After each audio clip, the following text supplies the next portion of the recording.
బంగ్లాదేశ్కి bye bye అండి. ఇంకా so నేను కొంతమందికి థ్యాంక్స్ చెప్పుకోవాలి. బంగ్లాదేశ్ రాగానే కొంతమంది ఫ్రెండ్స్ గెలిచారు, మన తెలుగు వాళ్ళని గెలిచాను. ముఖ్యంగా నాకు స్టే ఇచ్చిన వాళ్ళండి.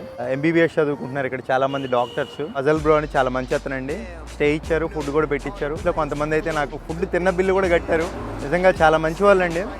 అందరినీ మంచి వాళ్ళు అంటలేదండి, చెడు కూడా ఉంది, కానీ మంచి వాళ్ళు కూడా చాలామంది ఉన్నారు all over the world. Next Kiran అని ఒక అతనండి. కిరణ్, భరత్ బాగా సపోర్ట్ ఇచ్చారు. ఇక్కడ దాకాలో మనకి స్టేయింగ్ ఇచ్చారు. మంచిగా వాళ్ళ ఫ్యామిలీలో ఒక మెంబర్లా చూసుకున్నారు నన్ను. ఇంకా వదిలేసి వెళ్ళిపోతున్నాను. Bye bye Bangladesh. ఇది ఒక థ్యాంక్ యూ వీడియో. సో ఎవరిని మర్చిపోకూడదనే ఉద్దేశంతో చేస్తున్నా. ఇంకా bye bye Bangladesh. So border cross చేసేస్తున్నాను. బంగ్లాదేశ్ బోర్డర్ ఇండియాలోకి ఎంటర్ అవుతున్నాను. జై హింద్. బంగ్లాదేశ్లో చెప్పాను. Bye bye Bangladesh.